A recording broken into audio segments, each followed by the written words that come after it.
Have you ever felt? Are you listening? Damn.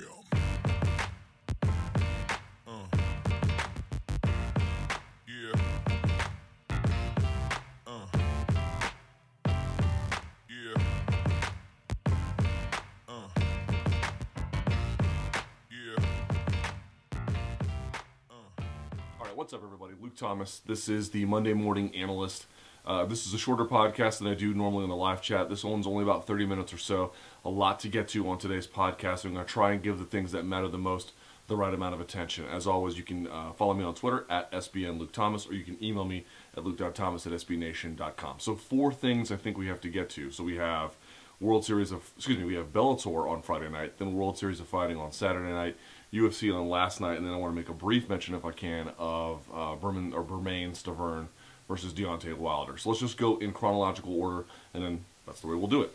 So on Friday night, we had Bellator 132. There were 4 bouts on the main card, only 3 of which we'll touch on for our purposes here today.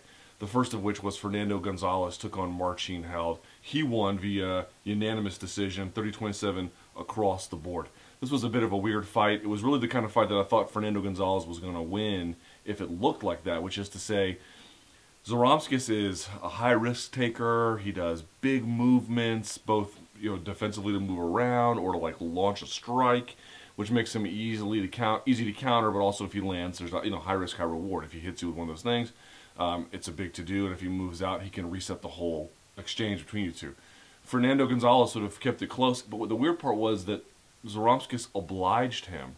They were just sort of doing jab, jab, cross, but not not at a length, not at distance, just these sort of basic combinations that were just repeated over and over and over and over again, fighting in a phone booth. It's not the way Zaromskis wins. He was able to get Gonzalez occasionally with a step-through knee, because Gonzalez was sort of bending over, sometimes trying to dig to a body, dig for an uppercut, or to dodge a hook. So Zaromskis had some of that going for him. That looked like a more polished Zaromskis in that sense, but he basically obliged Gonzalez with the way Gonzalez would have won that fight. Gonzalez, and I mentioned it before, I picked him to win. Zaromskis has a name, Gonzalez doesn't. Gonzalez's record is deceiving. He's not particularly, he doesn't have a signature offensive thing that he does, but he doesn't make a lot of mistakes, number one. And number two, he has a conventional skill set, but it's a good conventional skill set. I don't mean that to be demeaning. He's got a lot of basic things that he does really well, but the basics work. That's not a bad place to be in mixed martial arts, and as he proved, he beat Marius Zaromskis on national TV. So nothing particularly you want to point out in an exchange here or there. Maybe the step through knee I noticed from Zaromskis was sort of his best weapon in the fight, but didn't get enough of it. Faded towards the end. Gonzalez looks doesn't look like chiseled from stone, but obviously has a great gas tank, and he won the fight. Virgil Zwicker defeated Houston Alexander, split decision 29-28, 27-30, and then 29-28. This doesn't deserve comment. Georgi Karakhanyan defeated Bubba Jenkins by guillotine choke at 1:49 of the very first round. This was actually kind of interesting because Bubba Jenkins, you know what? He has made improvements. I thought he did well in the initial exchange. So here's what I mean. So he comes out, catches a kick from Karakhanyan, and immediately lifts him for a high crotch and then dumps him. Okay? And then what does Karakhanyan do? Karakhanyan's expecting this. A single or a double is coming if you're fighting Bubba Jenkins, at least at this stage in his game. So he had a whole series of arm-in guillotines ready to rock, man. And he was kind of always having a little bit of an issue with the first exchange, getting on a hip or isolating Bubba Jenkins. And Bubba Jenkins did a good job of fighting the hands constantly, rolling to his back when he needed to, and then going base over to get, to win the scramble. So I thought the first time he did well, then they separated, and then it happened again. He got another guillotine. The issue here was referee Herb Dean. Did he do enough in the bout to warrant some kind of reprimand or censure, or at least criticism on a basic level? I would say that probably so. You see Karakhanyan basically screaming, he's out, from a half-guard guillotine, arm in, on the side, same side he wanted it on, and Dean was there looking. It wasn't like he was 10 feet away. He was there looking. Partially kind of Jenkins' arms were trapped, he went out, but you can see Karakhanyan screaming to him. He went out, and Dean doesn't do a whole lot about it until a little bit too late. In the end, Jenkins was fine, but this was one that you should have expected. Karakhanyan had beat Lance Palmer. I'm not sure what I like Jenkins a lot, but I'm not sure what he does that's any better than Lance Palmer. You know, I mean, maybe he's a slightly better wrestler, but for MMA purposes, that difference is probably marginal. And I think Lance Palmer has come a little bit more of a longer way in terms of his striking and overall approach to the game. The options are available to him in a way that they just aren't for Bubba Jenkins. Now, it took longer, I suppose, for Karakani to get past Lance Palmer, but you get the idea. And then the main event, great main event. Patricio Freire defended his title against Daniel Straus by rear naked choke at 4:49 of the 4th round. There were a lot of fouls in this bout in various rounds where it looked like it was a groin kick and then it was an eye poke or vice versa. It happened several times before a point was taken. Straus had a point taken, I believe. I have to go back and check, but I believe in the 2nd round, I want to say. In the end, though, that's not really, I mean, if you want to make a talk about the judging, not the judging, but the officiating, we can do that in the live chat. But just in terms of the technique, it was interesting to see Straus's hand speed was incredible in this bout, you know. Not just early on, but throughout the bout. Really able to cover distance in a really dramatic way, especially with his straight punches. He was pressuring Freire backward to get Freire to react so then he could use his, you know, brilliant speed to then counter Freire. Freire has a, you know, obviously he's a little tank, but he does have a reach differential that is hard to not notice.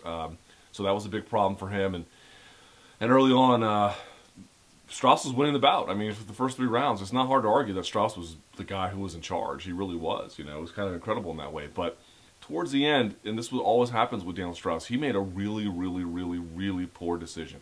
What used to be Straus's problem was that he would just sort of like waft through a fight, where he would just sort of do what his opponent was doing, do it slightly better, and then the decision would come. If the guy was good enough, he would put him, or bad enough, I should say, he would put him away. But against better guys, he would just kind of float. He has fixed that problem, right? But sometimes in the ways in which he has fixed that problem, he makes poor decisions to keep his offense proactive. So it's like he's got the right idea, but then he just makes a bad decision in application of that idea.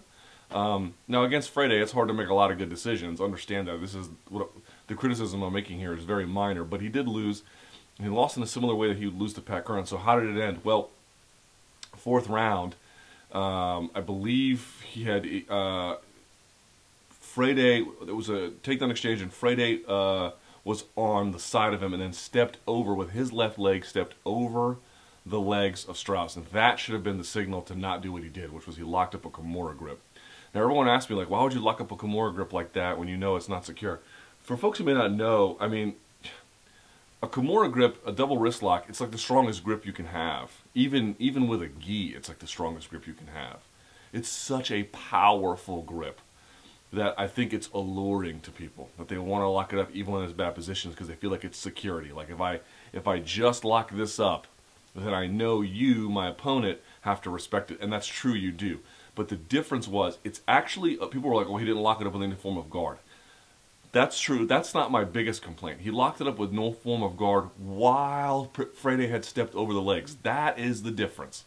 Because if someone locks up a Kimura on you and they don't have guard, they can do what the Keenan Cornelius showed this once on This Week in BJJ or one of those BJJ podcasts.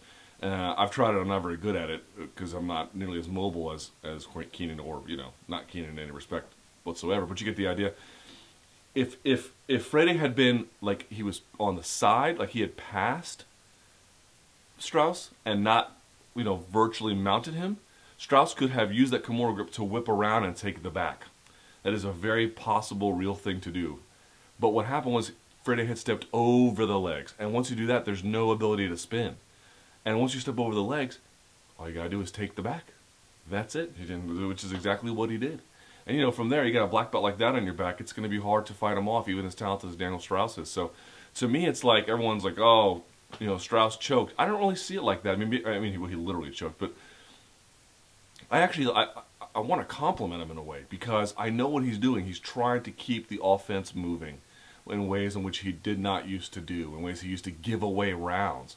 Some of his fights were a little bit closer than they should have been because he just gave away rounds. Or at least gave away minutes of rounds. You'd be like, damn, dude, what are you doing? Like, you're better than this guy. He was trying to keep the offense moving, but it was a poor decision in that respect. So, you know, criticism is worthy there, but Otherwise, he'd do a pretty good job. Let's move to Saturday night, World Series of Fighting. Not much to say about this. Main event, Jake Shields took Brian Foster down, passed him out, choked him out. Not much complicated about this. He'll now face Husamar Palhares at some undetermined date. I still like Jake Shields to win that bout, believe it or not, but that's going to be a fun one to see. Probably the best fight you can make, I won't say outside the UFC, but it's one of the better ones outside the UFC for sure. Also, Joe Condon had a great choke on Jonathan Nunez.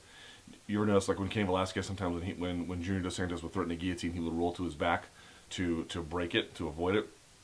Because sometimes you want to lean to get a certain angle, and so you give them that angle, because it ultimately takes away the angle, right? So you sort of go where the choke does not work, and then you break the hands and move from there.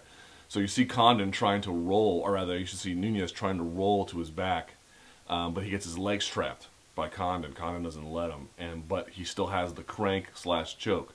So his shoulders, like Nunez's shoulders and back, shoulders and the back of the head are on the mat. He's getting like murdered, but his hips are getting turned the other way because of his legs. So that was a brutal choke. But other than that, there's really not much to say about World Series of Fighting. Also on Saturday night, Deontay Wilder became the new WBC heavyweight champion of the world on Showtime by defeating Bermane Stiverne. This was it slowed down towards the end, and I'm told that he may have had an eye injury, Deontay Wilder, going into the fight. But nevertheless, Deontay Wilder, best fight of his career, certainly his pro career, right? 6'7" guy, used a great jab, had a really great jab, kept space, didn't gas out, didn't overcommit, didn't get countered too many times. I think Paulie Malignaggi had noted on the broadcast that, well, look, you know, we got a guy here in Bermane Stiverne, excuse me, who is going to wait for Deontay Wilder to overcommit, to make a mistake, to try to throw something he knows he shouldn't throw in that space, and then have the more seasoned, you know, it's not just being a more decorated boxer, but like the cleaner technician of the two, take advantage of it. And maybe one or two of those materialized in the whole fight. Deontay Wilder did a great job of just not giving a lot of offensive opportunities for Stiverne. Now, Stiverne, on the other hand, as they noted on the broadcast, he never cut off the ring. He just followed Deontay Wilder. Now, Wilder was always using the jab to keep him off of him. There was very little of this fight that was on the ropes unless Stiverne was on the ropes. So that's a credit to Deontay Wilder. But he had great cardio, great jab. You know, again, he never was a big body work guy, so he did a lot of head hunting. He rocked Stiverne several times. If the round had been 20 seconds longer, I think in the second or third round, he dropped him. He got saved by the bell, so to speak. But Deontay Wilder can bang, dude. He has sick power. So, you know, listen, I didn't see anything there that was like, wow, this guy's going to beat, Klitschko and go on to be the greatest heavyweight of all time. But it was a great performance for his career. It was entertaining. Fight slowed down pretty dramatically towards the end. I think both guys Stiverne just didn't really know what to do. I mean, he kind of came on very, very late in the 12th round. But even then, Wilder really never took the bait a whole lot to just sort of have a firefight with him in place where he could, you know, lose. So I would say, you know, the 9th, 10th, 11th rounds weren't the most exciting, but there wasn't a lot of clinching, right? There was very few referee breaks from the two just laying on each other. That's rare for a heavyweight fight. A lot of big power punching, a lot of moments of hype, a lot of moments of oh my God, what's about to happen next? Moments where you knew if one punch landed an inch to the left, someone might go to sleep. So hugely entertaining. Stiverne, really though, the key criticism there is just not cutting off the ring, just following Wilder. And I'm not sure why. I'm not sure if he didn't want to force certain kinds of exchanges. You would think he would want to pressure him, but I don't know. It's hard to say exactly what he was thinking there. But anyway, Deontay Wilder is your new champion of the world. I believe so let me read you the scores here. Well, sorry. Well, I don't have the scores because Wikipedia is whoring me. But Deontay Wilder now 33-0. Is the first American heavyweight champion. Some were saying since, I'm not sure who, Michael Moore? That could be wrong. But anyway, it's been a while. Alright, so let's go back to MMA. This is the big one. Sunday night, UFC Fight Night 1959. Conor McGregor doing what he does. Let's go through this card. Again, I'm not going to go through every bout because not every bout is worth going through. This took place at the TD Garden in Boston. It pulled in attendance 13,828. Did a buy rate of a live gate, of 1.34 million, which I would consider very good. It's not a Saturday night. It's not Las Vegas. It's not a pay-per-view. That's a very decent, respectable number, so the UFC should be very happy with that. By the way, I didn't give any ratings for it. Bellator would have given a 2.5 for what it is. World Series of Fighting, I'd give a 1.5. Boxing is just one fight, so I wouldn't give a rating to. For this event, for this card, I would give this about, I don't know. I'd give it a 2, to be perfectly honest. Now, I'm kind of grading on a scale. This 2 is not the same 2 as Bellator, and maybe that's not fair, but it's just, you can't, you got to grade them on a curve a little bit here. The overall card was just tons of filler. Tons of filler. And people are asking me, like, why are they doing this? One, I think they want to make sure they keep adding stuff to the Fight Pass library. I think 2 is that they want to fill up enough hours of broadcast time. I'm not exactly sure. 3, when you see a fight card that's got like 13 or 14 fights on it, a lot of times the UFC just owes these guys fights, so they got to put them on something. And so that's fine if that's your answer. People are like, well, that's my answer. That's why they do that. Okay, that's fine. But that doesn't mean it's like I have to like be okay with that, right? That doesn't mean I have to be like, oh, that's an awesome thing. That doesn't mean I have to say, oh, well, like you realize if that's the case, like these are the reasons why they're doing it, because they owe Fox a certain amount of fights for a certain amount of broadcast time, a certain amount of times a year, and a certain amount of cities. That's fine. Like that's a totally understandable thing. But then you also have to acknowledge this is not high level stuff, right? If this exists to fulfill contract demands, more so than it does to understand, who are the best among the best, or at least who are the next best ones, maybe rising prospects in the undercard, then you have to acknowledge what it is. This is completely indistinguishable from things you could see on the Bellator World Series of Fighting. Vast majority of the fights. So in that sense, it was just like, ugh. You know what I mean? I know I'm hard on the UFC for that kind of stuff, and I truly mean this. Sometimes I feel bad about it. I really do. It's like, because their best product is so good, but at the same time, it's so unbelievably frustrating. It's so frustrating that the best organization in the world that has the best fights, that has main events like they have, that has Conor McGregor's and John Jones's and Chris Weidman's and Ronda Rousey's and everything else, it has so much filler. So much filler. And it's hard to watch. These events are super long. These guys, this is not what I watched the UFC for. You get the idea. All right, so let's go through the card. 2 fights on the Fight Pass card. Joby Sanchez defeated Tateki Matsuda via split decision, 29-28, 28-29, 30-27. I had it pretty clear, I think, 2 rounds to 1 for Joby Sanchez. I may have had 3. I wasn't scoring in real time, but that was sort of feeling that I had when I was over. Joby Sanchez is actually a really good wrestler, and he didn't use much of that in this fight. Could have been on purpose, but basically outstruck Matsuda, knocked him down several times, which made the split decision sort of hard to understand, but the judging in Boston last night was just, some of the worst I've seen in a long time. Anyway, Joby Sanchez, good prospect, but a guy who's known for, like, I would say, really pushing grappling exchanges and being a dominant wrestler. Just, I think he chose not to do it this time. Striking, nothing to write home about yet, but we'll see what happens. He's a prospect. Sean O'Connell defeated Matt Van Buren via TKO at 2-11 in the 3rd round. This got fight of the night, which to me is just like the most insane thing I've ever heard. But look, Matt Van Buren's the guy who grew up in Virginia. You can see the tattoo on him. I've called several of his fights. I called him when he fought at Washington Combat and UWC. Good guy, tall, lanky. He's now at Alliance. He's gotten a lot better, but these are 2 guys who I don't think have a fairly long future necessarily in the UFC. A lot of really slow striking, a lot of big punches that we're just hoping to land. Eventually they did. Not a lot of setups. Some decent defensive work in the clinch, I thought, actually, between the 2. Especially on Van Buren's side, but Van Buren just, Joe Rogan highlighted it, straight up in the air. No head movement, no parrying jabs, nothing. Just, there's so many MMA gyms, even good ones, that just produce guys who don't take boxing seriously. They have big power, and they like big punches, and they might have something else they do really well. I actually think Matt Van Buren's much better on the ground than he is standing. I've seen his groundwork; it's actually pretty good. And so they just sort of say, you know what, this is what I need for striking. It's like, dude, this is so far from what you need for striking at this level. Anyway, I can't believe they got fight of the night. But Sean O'Connell won, basically a late comeback. Van Buren just got lit up with rights and lefts, big hooks, tried to cover up, sort of stumbled, got back up, and O'Connell went after him. And not a lot to say. Charles Rosa defeated Sean. I haven't had coffee yet.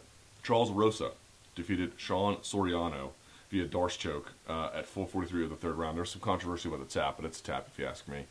Soriano looked good, stuffing takedowns, really pumping a jab, going left hook right to the body, left leg kick, side to side, up and down, and putting all the strikes together. Looked awesome, and Rosa really had no answer, particularly for the leg kicks. But goddamn, man, if this is not a game where if you're just a hungry junkyard dog and you move forward and you constantly apply pressure, that is a form of strength. And I don't mean like strength. I mean like metaphorical strength. Like, it's really hard to deal with a guy who just does that all the time. It's really, really difficult. It's so hard. And he was constantly applying pressure and constantly staying on him and constantly getting him in his face, eventually backing him up. It was crazy. So he was taking damage the whole time, and Soriano was able to stuff a lot of takedowns and doing some good things, not just stuffing takedowns, but creating separation. But in the second round, you saw that if you saw him you saw Rosa go for leg locks, and he couldn't quite get him. But what you did see was Rosa's one of these guys who initiates grappling exchanges. Okay, the guy who initiates grappling exchanges is almost always going to be the guy that wins them. And you can see Rosa loves that. Initiates something, gets a guy to react, changes the nature of it, and then comes out on top. That's exactly what his game was in that second round. Third round, Soriano looked like he was going from a strike from the clinch. It looked like he pulled guard. He didn't pull guard, he slipped. And as he slipped, Rosa got on top. From there, the Darce choke. So the Darce choke, he had it. You noticed that I talked about, Chidi Njokuani not going over the underhook. He didn't need to. There was no underhook, so he just went under the arm, and the arm was sort of laying there. And when it just lays there, when you finish the choke, you can actually put your chest on it so that the arm crushes them even more, which he did. And he got the tap. They were like, well, it was just one of these. It wasn't da-da-da-da-da-da. I mean, I understand that it may not necessarily have been a tap. You may have been thinking about it. If you even think about it and you do one, I think that's enough for a referee to be like, that's it. So Charles Rosa wins. He was going to win the fight anyway. Well, I don't know. Well, he was the hometown guy, so he would have won that fight anyway. All right, Patrick Houlihan defeated Shane Howell. I like Patrick Houlihan. Patty seems like a cool guy. They brought in a guy for him. I mean, they didn't bring in a guy for him to lose to, but for Houlihan to beat. But Shane Howell I don't think he's got necessarily the longest future at this level. There's not a lot of offensive skills to speak of. Easy, had to take down whenever he wanted it. Pass, spent a lot of time on the back. Give Howell credit for incredible hand fighting, but other than that, not much to say. Chris Wade defeated Zhang Lipeng in one of the worst fights I've ever seen, 30-26 across the board. Just a horrible fight where two guys were just battling in the clinch. Wade constantly giving up underhooks. There was two things, though, that I will mention that I thought were kind of interesting. One was from the clinch, he had lost the underhook battle. Lipeng had won it. So he went for a head toss, and everyone was like, "Oh, look at the great head toss that he had." It was a great head toss, but if you watched it, he was walking backwards.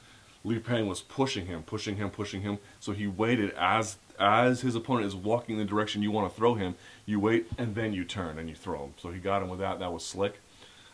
Another one that I liked that no one mentioned on the broadcast, that was it was my favorite part of the whole fight. I think Lipeng had gone for a throw. One of the two had gone for a throw, but it had been stalemated. Okay, Wade had the. I'm gonna knock this lamp over. Yeah, Wade had the overhook. Wade had the whizzer. Okay, but they basically came up at the same time. So at that point, it's like even scramble. Whoever wants it more is going to get it. Wade kept the overhook. Okay, so an overhook is just on top of it someone's underhook. That's it. Wade kept the overhook, but go back and watch. I think this was the third round, maybe. Drove his hips backwards. In other words, they're there. I'm here. I'm Chris Wade. Right here is Zhang Lipeng. He's got an underhook. I got the overhook. Oh, we're even. I'm going to take my hips and I'm going to drive them not just laterally, but in a circle like this into the fence. You see that on jiu-jitsu passes. A guy will pass. You don't just oh, I got my knee sliced. I came to the side. Boom, here I am. You come to the side and then you drive your hips backwards. And it rotates them to the other side. It puts their hips in the opposite direction. It takes away their strength. Chris Wade did that off of a throw that ended in a neutral grappling moment. And I thought that was, no one said anything on the broadcast. I was like, oh my God, that's the best part, man. He got up and drove that sucker's hips backwards. That is not an easy thing to do. Strong presence of mind, high level understanding of what that means to pressure someone like that. I thought that was actually really cool. It sounds small, but when you see things like that, it tells you that someone was thinking on his feet. Anyway, Wade won 30-26 across the board. Lorenz Larkin looking like a beast over John Howard. Finished him at 217 in the first round. This was Larkin's first drop to welterweight. He looked incredible, had his speed. John Howard looked, like normal John Howard. Wasn't much tape to see, but eventually just the speed differential was too much to deal with. A right snuck through, popped Howard. Howard collapsed to the mat. I mean, not like crumbled, but, you could tell was rocked, fell backwards. Larkin tried to follow up and eventually was able to do so. Actually begging referee, I think it was Dean, maybe it was somebody else. Referee heard Dean to stop it, but whatever the case, the bout got stopped, and Larkin looked awesome. Larkin's one of these guys who's looked great and who's looked bad, and everyone's like, oh, he just needs to do this to get his stuff together. I don't know if welterweight is the final answer for him. We'll have to see. But what I do know is he finally looked like he had the mobility and the speed. Everything from a sometimes these guys cut weight and it's like they're gaining one thing that they need, but they're giving up something else. It wasn't like so it's a net win. You know what I mean? It didn't look like he was giving up anything. Like, what did he give up to go down there? Okay, the cut's probably a little tougher, but I mean, once he's replenished and he's fighting in there, what was he giving up exactly? And I guess we'll see if the fight goes long, if his cardio's been affected, but it just seems to me that this has been a long overdue. Cathal Pendred defeated Sean Spencer via unanimous decision 29-28, 30-27, 30-27. One of the worst robberies I've ever seen. True robbery, 100%, no doubt about it, robbery. Sean Spencer was absolutely robbed. He completely outstruck Cathal Pendred for 3 rounds. Cathal was able to get takedowns intermittently. I think he got 4 of 16 or something. Was never able to do anything with them. Sean Spencer didn't exactly like pop to his feet automatically, but basically neutralized them sooner or later to no real damage or no submission threat of any kind. No real positional advancement from Cathal Pendred. This was a disaster. This was an absolute disaster. 30-27 for Cathal Pendred is insanity. It is insanity. And he seems like a nice guy. It's not his fault. He doesn't go out there. He doesn't judge the fights. He just fights them. He easily lost that fight. It doesn't even deserve comment in a way because it's so outrageous. Poor Sean Spencer. But Cathal Pendred, he just doesn't have striking for this level. Not yet. I saw people joking that, CM Punk could beat him. No, CM Punk would get washed by Cathal Pendred, but that's just what it'll tell you, like, the level of the game that we're talking about. He's got great aggression. He's got decent against the cage takedowns, but he doesn't hold guys down very well. He doesn't pass. He doesn't take back in like a smooth way where he's waiting for you to move, or he tries to encourage you to move in a certain way and then takes advantage. He just sort of tries to bully you in every position, and that works. He's better at it in some things than others, but his striking is just, there's just not a lot there to talk about. There's not a lot of fluidity. There's not a lot of combinations. There's no real footwork to speak of. He's probably got good power, but he needs a tremendous amount of work. But that was one of the worst robberies I've ever seen. All right, so then we move to the main card. Gleason Tebow taking on Norman Park. It was split decision. I had it for Tebow myself. Park, I think I gave the last round to. Very, very close. Park did a great job of not really allowing Tebow to get the kind of takedowns he wanted. And Tebow, by the way, I like this because he does do takedowns against the cage, but as I mentioned before, takedowns in the center of the cage, I think to me is much more impressive and much more important. And that was really where, you can see the background in judo of Park changing the angle on things, never really, when he would come in. A couple of knee taps were secured by Gleason Tebow, block the knee on one side, come under the armpit on the other, and drive at an angle. But other than that, there wasn't a whole lot to speak of. Striking was fairly mute on both parts. Maybe Gleason Tebow did a little bit more body work. Fairly even, decent leg kicks as well. But really it was just slightly more active than Norman Park. That's really all that it was. Uriah Hall defeated Ron Stallings via doctor stoppage with a terrible cut at 3:37 of the first round. This was ugly, right? Because he got his eyebrow split. I put it on my Facebook page, it's facebook.com/LukeTSports. And I know Ron Stallings. Years ago when I was just a white belt, he was like my first BJJ, like one of the first guys I trained under who was teaching classes. I haven't had talked to him in, 6 or 7 years or something, but back then, 2005, he was a purple belt, I think. He kind of gave up pure BJJ for MMA and some other stuff. But he's a good technician, you know. I like Fernando Gonzalez, a little more conventional in his attacks. I would say a little bit slightly more polished than Fernando Gonzalez. Actually, I'd say it's significantly more polished, but still conventional in that way. You know, he understands the basics, but basics work. Good forward pressure. He has a decent clinch, likes to attack from there. Obviously didn't get much of an opportunity in this fight. But yeah, so what happens? He throws a punch. Hall slips it, counters it, drops him, and Hall tries to finish, lands a couple elbows. They get separated. When they get separated, Stalling stands up, and had just the nastiest gash ever. Not just here, but here as well. So probably a pretty good stoppage. You know, he had skin flapping. Not surprised they took the fight on 6 days notice or something like that. You know, I don't think the result would have been much different if they had trained fully for a camp. Probably a little bit. Ron is a really good technician, but I just thought that what was really noticeable to me was Hall makes some goofy decisions sometimes, but he's just an insanely faster athlete. I think that would have caught him at some point regardless, you know. Because Stallings, he knows what he's doing. I know folks are joking. That's also be like, oh, this is the guy that Mickey Rourke fought. You know, no, dude, Stallings is legit. Stallings is legit. He's a good fighter, you know. But I just think the athleticism differential is going to be really difficult for him to overcome at this level of the game. Donald Cerrone defeated Benson Henderson in another appalling decision, 29-28, 29-28. Let me just say, I need to watch this fight again because I always say this, if I live blog a fight, a lot of times my results in judging are provisional. Not every time. Sometimes I feel like I can live blog and get the gist of a fight. Sometimes I need to review it because I had the first round 10-10. I had the last round 10-9 for Cowboy.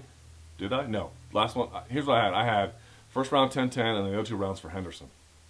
And people are like, oh, second round Cerrone came on strong. Maybe he did. I need to review the tape because if I'm live blogging, I'm doing this the whole time. And if it's a close fight like that where a few different things matter or the way in which someone does something matters, you can miss it. So I'll say that I'll hold off on my judging there. But even if like that's the case, you know, it's hard for me to be like, which 2 rounds did Cowboy win? I guess he won the second. Okay, fine. That's what everyone's saying. Again, I'll go back and review. But then the first, I don't know. And the other point is, like, even if you can say, okay, you can give 2 rounds for him, it was kind of close, blah, blah, blah. All right, fine. But, like, in the wake of all the other just bird-esque decisions, it's like, you don't deserve a break here. You're like, oh, well, okay, we don't have to criticize him here. It's like, this is just a pattern of fighter abuse is what this is. In any event, Henderson throwing a lot of, like, jabs to the leg, if you can believe that. A lot of front leg side kicks. Landed a good head kick towards the end of the fight and didn't follow up on it, which I thought was weird. Not a lot of groundwork at all. I think both guys realized that can be a perilous situation for both of them, depending on how things go. Again, I thought this fight was going to be an average of the first 2, which was not as bad as the second and not as close as the first. It wanted to be even closer than the first, so I was wrong in that way. Cerrone looked a little like he wasn't pulling the trigger enough, getting enough offense in there. Good leg kicks from both guys, but not quite enough there. He threw a couple flying knees, but never had a whole lot on them. In fact, the guys who I thought had the best knees were Ben Henderson. You know, Cerrone is known for that check knee, but I thought Henderson had the better of the knees. In the end, though, second loss in a row for Ben Henderson, sort of a bad spot for him. But he says he can do all things through Christ, so there you go. A main event, and then we'll just end this here. The fight was ended between Conor McGregor and Dennis Siver at 154 of the second round.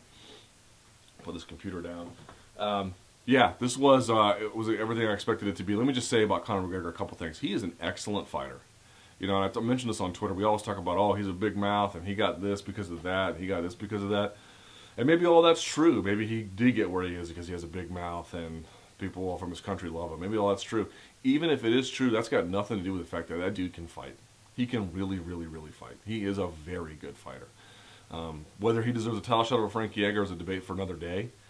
It's kind of over. You saw the rivalry that he and Aldo have. People want to see it. It's going to happen. It's probably going to happen in Las Vegas soon. But you get the idea. That's what we're working with here. So, as for the fight itself, Siver lasted, you know, longer than I think most folks expected.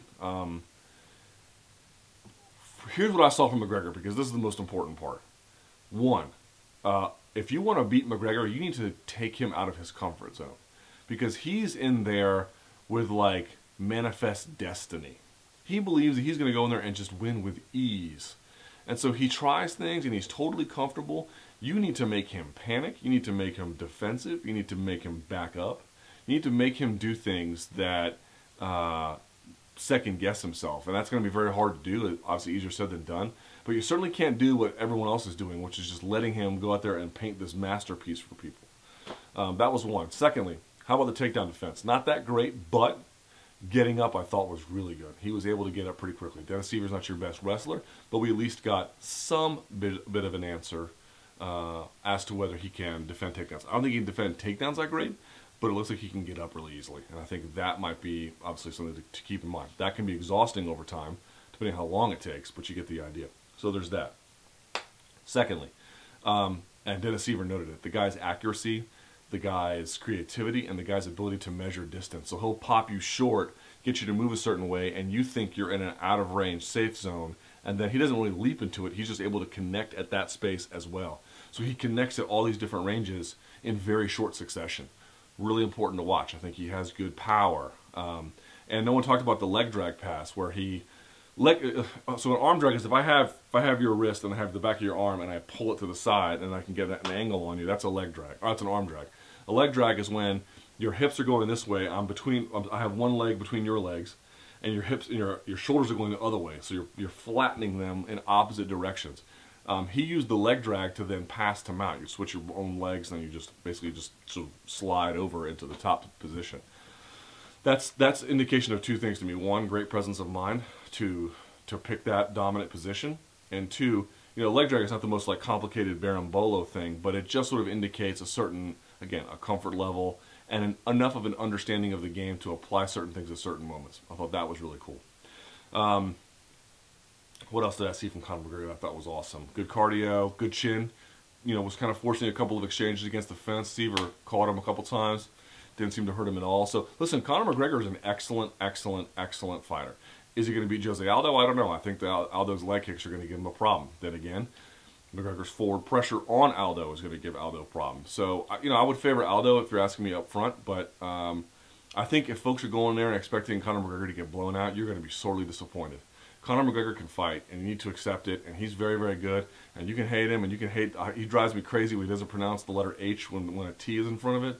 Sort of drives me nuts, but the dude can ball. He can absolutely 100% fight. He is an incredible, world-class, elite fighter, and we should take time to appreciate that fact, if nothing else.